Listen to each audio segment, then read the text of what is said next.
সম্মানিত ভিউয়ার্স, আসসালামু আলাইকুম। নগদ থেকে টাকা পাঠাতে পারবেন 5 টাকা সেন্ড মানি ফি ছাড়াই। তো কিভাবে কি করতে হবে সমস্ত বিষয় এই ভিডিওতেই দেখানো হয়েছে। তো ভিডিওটা দেখলে আশা করি বুঝতে পারবেন। নগদ থেকে টাকা পাঠানোর প্রয়োজন হলে তো আমরা সবাই সাধারণভাবে সেন্ড মানি করে দিই। তো সেন্ড মানি আর করা যাবে না। সেন্ড মানি ছাড়া অন্য আরেকটা মাধ্যম আছে, যেই মাধ্যমে করলেই হচ্ছে আপনার 5 টাকা করে আর সেন্ড মানি ফি দিতে হবে না। তো সেটাই হচ্ছে ইনশাআল্লাহ এখন দেখতে পারবেন। শুধু তাই না, আরও মজার বিষয় সেটা হচ্ছে আপনি নগদ থেকে বিকাশও দিতে পারবেন, আবার রকেটেও দিতে পারবেন এবং কি উপায়ও দিতে পারবেন। যেটা খুশি ওইটাতেই করতে পারবেন। তার জন্য জাস্ট নগদ অ্যাপসে আসবেন, তারপর হচ্ছে দেখতে পারতেছেন যে ট্রান্সফার মানি, এখানে টাচ করবেন। তারপর হচ্ছে সবার নিচে ওয়ালেট, ওইখানে আরেকটা টাচ করবেন। তারপর হচ্ছে নাম্বারটা বসাবেন। নাম্বারটা বসানোর পরে হচ্ছে তীর চিহ্নটা যেটা আছে ওইটার মধ্যে আরেকটা টাচ করবেন, ঠিক আছে।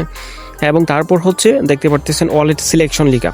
তো ওয়ালেট সিলেকশনে হচ্ছে আপনি বিকাশে দিতে চাইলে বিকাশ, রকেটে দিতে চাইলে রকেট, উপায়ে দিতে চাইলে উপায়, এটা হচ্ছে যে কোনো একটা সিলেক্ট করবেন, ঠিক আছে। তারপর তো হচ্ছে সবকিছু আগের মতোই, জাস্ট হচ্ছে টাকার পরিমাণ বসাবেন, পিন দিবেন এবং ট্যাপ করে ধরে রাখলেই কিন্তু কাজ শেষ, টাকা ওই নাম্বারে চলে যাবে, ঠিক আছে। আর এখানে খরচটা নিশ্চয়ই দেখতে পারতেছেন, মাত্র 85 পয়সা খরচ লাগতেছে। কিন্তু সেটা যদি নগদ থেকে করতেন, মানে সেন্ড মানি করতেন, তাহলে কিন্তু আপনার 5 টাকাই চার্জ কাটতো। আর এইভাবে হচ্ছে আপনি 1000 টাকাও যদি পাঠান তাহলে হচ্ছে 8 টাকা 50 পয়সা হচ্ছে আপনার খরচ হবে, মানে প্রতি 1000-এ 8 টাকা 50 পয়সা।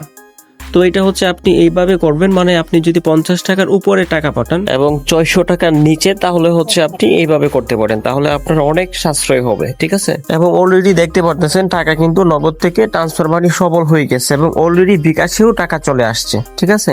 তো সাথে সাথে টাকা চলে যাবে, এটা কিন্তু নতুন আসছে, আগে কিন্তু ছিল না এই সিস্টেম। যার ফলে এই সিস্টেমটা যদি জানেন তাহলে কিন্তু আপনিও সাশ্রয়ী হইতে পারবেন ইনশাল্লাহ। তো এই ছিল বিষয়, আশা করতেছি আপনার অবশ্যই উপকারে আসবে। এবং যদি আপনারা সত্যি উপকারে আসে তাহলে ভিডিওতে একটা লাইক দিবেন এবং হচ্ছে চ্যানেলটা সাবস্ক্রাইব করে যদি রাখেন, তাহলে পরবর্তীতে এই ধরনের ভিডিও আর মিস করবেন না ইনশাল্লাহ। ঠিক আছে, সুস্থ থাকেন, নিরাপদে থাকেন।